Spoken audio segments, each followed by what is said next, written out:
Todas as nossas condutas morais não são novidades, são posturas antigas e que todos nós conhecemos. O certo e errado existem, e não são relativos. Por mais que você escute centenas de argumentos explicando a relatividade do certo e errado, você sempre sentirá se o que está fazendo é certo ou errado. Cristo não veio pregar nenhuma novidade, apenas a regra de ouro do Novo Testamento, fazer aos outros o que gostaríamos que fizessem a nós mesmos. Grandes mestres nunca introduzem novas regras, apenas os imorais fazem isso. Cristo não deixou um sistema político, até porque fazer aos outros o que gostaríamos que fizessem a nós mesmos é algo para todos os seres humanos. Um programa ou política específica não funcionaria através dos tempos. Da mesma forma, o Novo Testamento deixa claro que não devem existir passageiros clandestinos ou parasitas. Se alguém não trabalha, esse alguém não deve comer. Todos devem trabalhar com as próprias mãos e esse trabalho deve produzir algo bom que possa ser dado aos necessitados. O Novo Testamento também deixa claro as condutas de obediência e respeito às crianças e aos pais, e às esposas e aos maridos. Deixa claro que a sociedade deve ser alegre e encarar as preocupações e ansiedades como um erro enquanto encaram a cordialidade como um acerto. Se pudéssemos montar uma sociedade com essas características, ela seria trabalhadora, honesta e caridosa. Não interessa em que aspecto político você queira colocar uma sociedade cristã, a verdade absoluta é que ela funcionaria sem a necessidade de um sistema político. Se quisermos uma sociedade assim, precisamos urgentemente tentar aplicar a regra máxima do cristianismo. Tentar colocar o faça aos outros o que gostaria que fizessem a você em todos os detalhes da sua vida em sociedade, e se esforçar nisso. Quando uma pessoa toma uma decisão moral, duas coisas são envolvidas.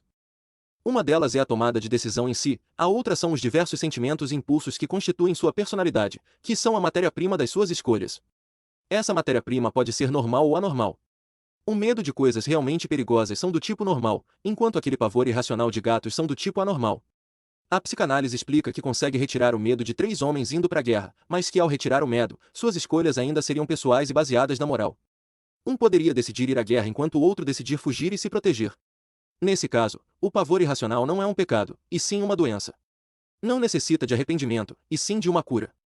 Homens julgam outros homens por resultados externos, mas Deus julga baseado em escolhas morais. Um neurótico com pavor a gatos que decide superar seu medo pode ser mais corajoso aos olhos de Deus que qualquer outro homem. Se uma criança foi ensinada que a crueldade é o caminho correto, mas decide praticar a bondade, ela fez mais do que qualquer um de nós. O contrário também é verdade. Quantos de nós não tivemos uma boa criação, uma quantidade enorme de oportunidades, e acabamos sendo piores que qualquer outro monstro? Por isso não devemos julgar qualquer pessoa, não sabemos de que matéria-prima ela é feita, muito menos o que ela faz com isso. Deus não criou um conjunto de regras que recompensará quem as seguir e punirá quem as desobedecer. Não é assim que funciona. A verdade é que cada vez que você faz uma escolha, você se torna uma criatura mais celeste ou mais infernal. Uma criatura em harmonia com Deus ou uma criatura com ódio de Deus. Uma criatura alegre, em paz, inteligente e poderosa, ou uma criatura louca, idiota, raivosa, impotente e solitária. Estamos constantemente caminhando para uma dessas direções. Alguém que sente ódio pelo seu amigo e comete uma tragédia, é tão igual quanto alguém que sente ódio pelo seu amigo mas o faz dar risadas. A mesma marca estará na alma dos dois. Para Deus, ambos tiveram a mesma natureza malvada. E cada um que comete tal pecado, se não se arrepender, sentirá um ódio cada vez maior toda vez que for tentada e toda vez que cair. Cada uma delas, se voltar-se para Deus e se arrepender, terá sua distorção endireitada. E tenha em mente que pessoas boas conhecem o bem e o mal, enquanto as pessoas más não fazem nenhuma ideia das duas coisas. A castidade cristã faz parte da moralidade e não deve ser confundida com regras sociais de dignidade. A regra social de dignidade é baseada em costumes de um círculo social, enquanto a castidade é a mesma em todos eles. Uma garota do sul que usa poucas roupas e uma garota do norte completamente vestida são igualmente dignas e decentes de acordo com os padrões da sociedade em que vivem. O mesmo vale para as suas formas de linguagem, mas, no momento em que alguém quebra os padrões da sociedade e excitam o desejo sexual em si mesmas ou nos outros, esse alguém infringe a regra da castidade.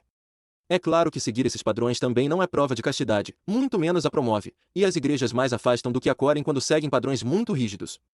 A castidade por si só foi a virtude mais atacada ao longo dos anos, e por isso somos o que somos hoje. A regra é clara: casamento com fidelidade completa ou total abstinência. É algo tão contrário aos nossos instintos que algo só pode estar errado, mas não está. O propósito do sexo são os filhos, da mesma forma que o propósito de comer é alimentar o corpo. Se comêssemos todas as vezes que quiséssemos, poderíamos comer muito, mas não extraordinariamente. Podemos comer 2, mas não 10, não excede muito.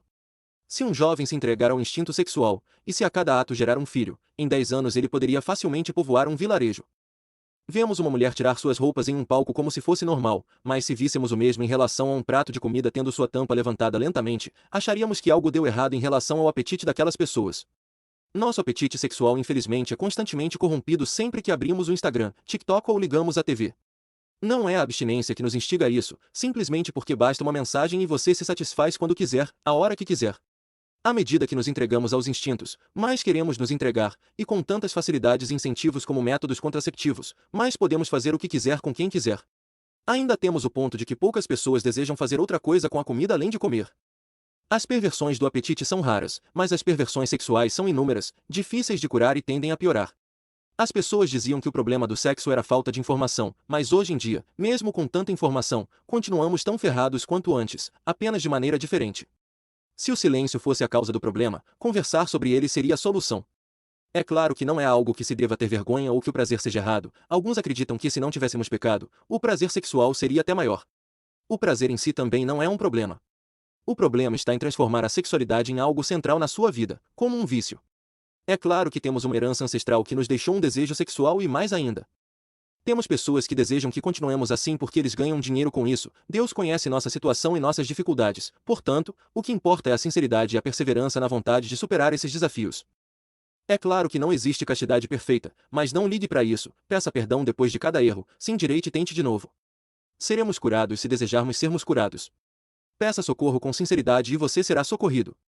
Nossa natureza pecaminosa sempre será testada pelo lado daqueles que odeiam a Deus tentando transformar nossos desejos em algo natural e saudável, de forma que seria quase perverso e anormal resistir a eles. Tudo o que vemos traz a ideia de sexo ser algo saudável, normal, jovem e correto, o que não é mentira, mas sim uma meia-verdade.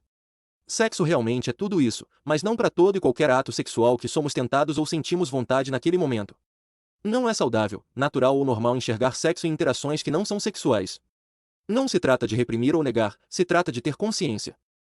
Bom, obrigado por acompanhar essa história incrível até aqui. Você faz a diferença e é apenas o começo.